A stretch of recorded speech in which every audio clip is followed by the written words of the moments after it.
Hey everyone, welcome back to the channel. If you are new here, I am Rifat, and today I've got a special guest with me, Jennifer. We are so excited to help you speak English more confidently. So, Jennifer, as a native speaker, what's the most common mistake you hear non-native speakers make when speaking English?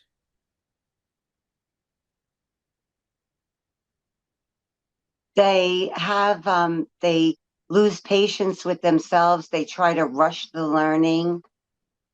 They get discouraged when they're not meeting their expectations or maybe their teacher's expectations, and then they get discouraged. This is the biggest problem I see because when learning something new, it takes time and patience. So they'll try to rush through things and then they'll miss a step of learning with like maybe enunciations and they'll slur words together. So I think if they just go slower, every day, get on it, and then go slower and be patient with yourself because when you do it slower, just say if I give you a phrase, today we will be going to the park and having a wonderful time. So today we will be going to the park and having a wonderful time.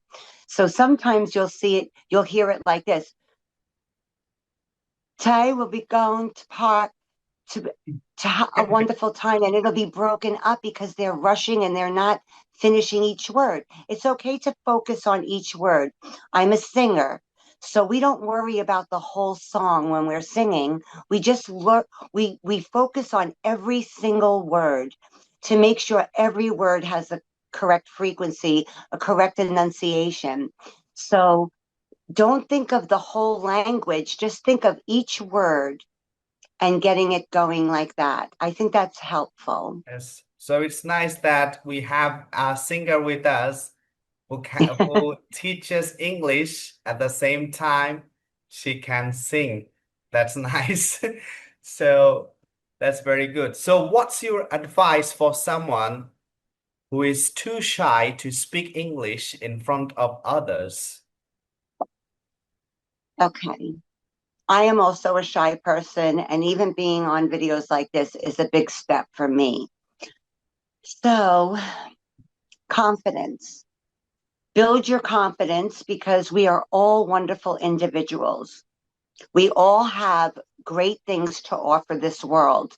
And I'm not talking about jobs or anything like that. I'm talking about how we move through life. So when we're learning a new language and we become frustrated, that's not okay, really. You have to give yourself time and patience. Yes. And yes, because anything that's causing stress is not good. We all know cortisol levels go up during stress. So when you're learning a new language, stresses will happen, especially if you put time limits of learning onto it. You will become stressed. So what I do is when I'm learning something new, I just breathe it out and I just say everything comes in due time.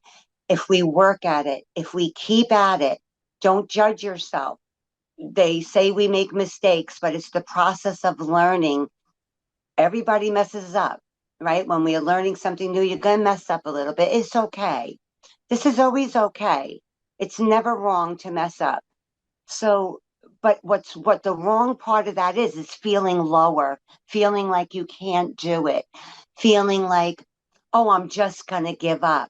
Because that's what the stresses of learning something new can bring somebody to that level. You don't want to go there. You want to stay up.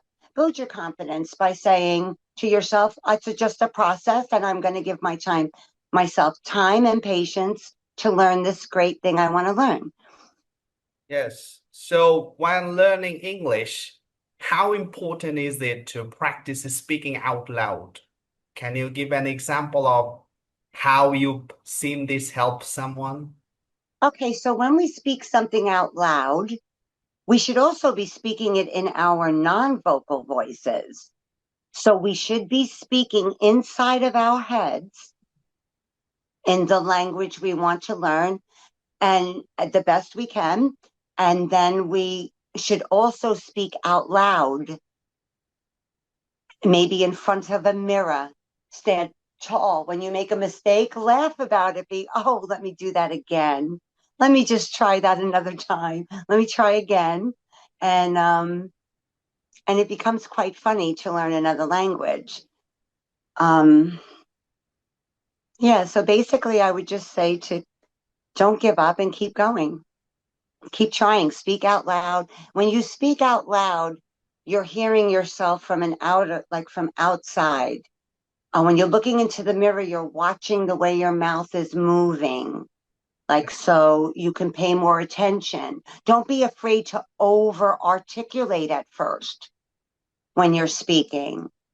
Sometimes I'll walk around the house and I'll say phrases in different languages. I think my husband said to me, how many languages do you know? It's like I dive in and I'll walk around and I'll say, no tocar esta, don't touch this, but I'll be speaking in Spanish, but nobody around me speaks Spanish, but I'll just practice it anyway.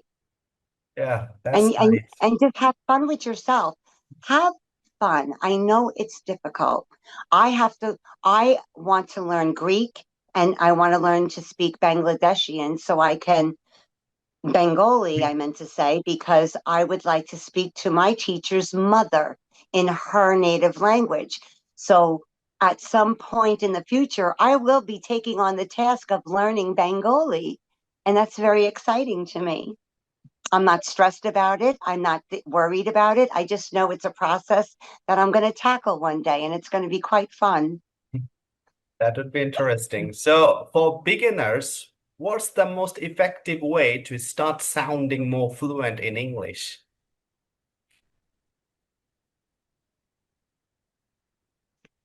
Well, I would just practice phrases at that point.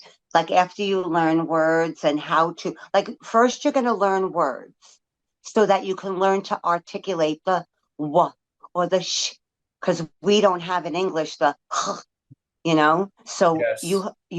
you're going to learn by just saying words at first to get your muscle memory kicking in. And then after that happens, do phrases. Do phrases such as I like how you would say in Bengali, I don't know, but I'm going to work today. You could say, I'm going to work today at 8 a.m. And just so whatever you're going to do in your life, your actions. Oh, I just touched the microphone. I hope I didn't go pop, pop, pop. But anyway, I hope I didn't make a bad sound on the mic. So basically, you want to narrate what you're doing. Oh, I'm going to go into the bedroom to clean the room.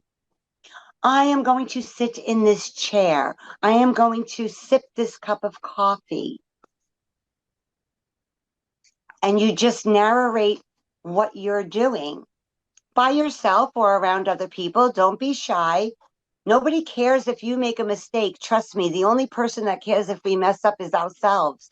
So Yeah, be light on yourself. Don't beat yourself up. Don't be like, oh my gosh, this English, I can't do it, because you can do it. We can all do everything we put our minds to. If you want it bad enough, you'll get to it. so, what are some fun ways to practice English pronunciation that you would recommend? Well, just say you have words. So just say you want to learn the sh sound, right? Yeah. So you'll say words like shelter. Just walk around saying all words that start like that.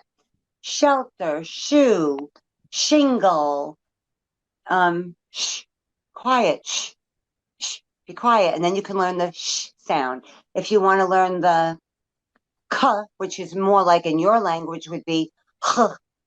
So then we want to say k, you can say cake. Now I want to express something. English might seem difficult because I feel like it's one of the most universal languages, but yet it's a very tricky language because we have here and here. So I am sitting here, correct? Yeah. And I hear you. So when somebody's learning a new language and they're like, wait a minute, here, what are you talking about? So we have the same word spelled differently with different meanings, the same sound. Here, there, and there. We have three theirs. They are over there, and this belongs to them, therefore it is theirs. So we have three there. So that is the most challenging part, I think, of learning another language, especially English, because we have so many same sounding words with different meanings. Yeah, that's Isn't nice. that interesting? Yes. So I could understand, like for me to learn Greek is very easy. It's easier to understand that concept because they have a lot of words, but it's more factual and happening. I don't know how in Bengali yet how that all works out. And then you have in other languages feminine and masculine, so you have to bring all that into play, which we really don't have in the English language, do we? No. But No. in other languages, you'll have a masculine and a feminine aspect. So yeah, it's very interesting. I'm So, getting interesting by just talking. so what do you think about having an accent when speaking English? Should learners worry about it or just focus No, on no, clarity? I don't. No, I don't think that that has any fact of it because even in British English, you have Northern Britain British and you have the Southern, and they both speak the language, but they have a little dialect, but they still can all understand one another. So maybe if you want to lose your accent, then you would have to practice on a little bit extensively to lose that accent, which you were born speaking your whole life. So that might seem like a difficult task, but with practice, everything comes to fruition. So basically, um, I don't know what else to say about that except for just to, if you want to lose your accent, you'd have to work a little bit extra harder to get rid of that. But I don't think it's important. No, as long as your words are clear and articulated with any accent, we can understand you. So, how can someone build confidence to speak English if even if they are still learning? To not be so hard on themselves, to not beat themselves up, to not worry about what other people are thinking, because it is certainly a process. So if we worry, once you start worrying about what other people think about your learning, it's going to bring you down. It's just the worry brings you down. So you just want to just look at yourself in the mirror and think about how you want this so much in your life and that it is a process. You have to keep reminding yourself it's just a process. Nobody's quite perfect overnight. So allow yourself time and and then as you find yourself and it's clicking and you find yourself learning, confidence just going to build on its own right, and it's going to build like this, and you're going to get more confident as time goes on as you're having conversations online or with your teacher, and they say, wow, how far you have come. I'm understanding you a lot better today. And then your confidence is going to go way up there. Yeah. You can give yourself confidence, and you could get confidence building by when we not praise you, but we recognize how far you're coming, and then we give you not praise. I don't want to use the word praise, but recognition for your hard work. Yeah. So Mm-hmm. do you have any advice for overcoming the fear of making mistakes while speaking English?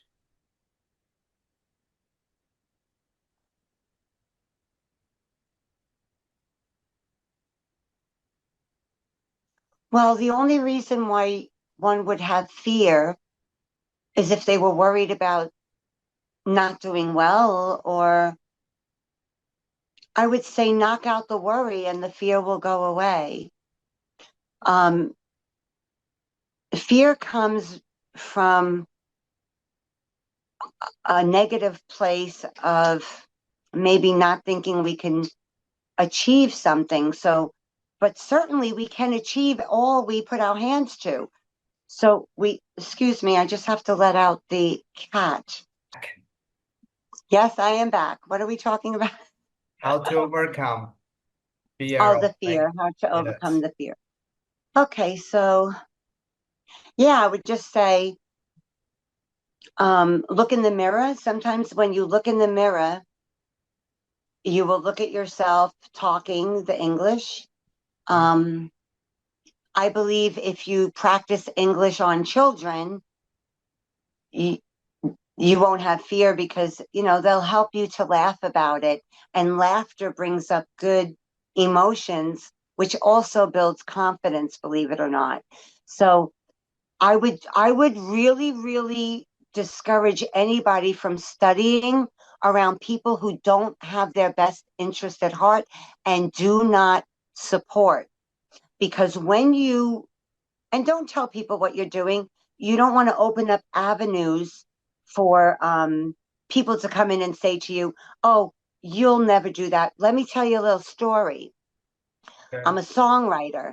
And my daughter Stevie would always say to me, oh, just give it up. You're never going to make it. I was never trying to make it in the music industry. I don't like it. I think it's very corrupt. So, but let me tell you something. I was singing that song, and downstairs I heard her singing the song that I wrote. And she yelled up the stairs, oh, I can't get that song out of my head. And that's called writing with a good hook.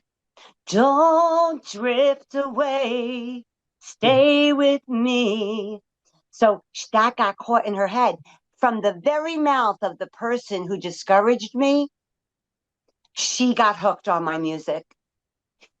So, but and I wasn't that strong at that time. Let me be honest. I would be like, oh, maybe I'm not good enough. So I would advise people, don't listen to those things because we are good enough. So people could discourage us and give us the worry that we didn't have before.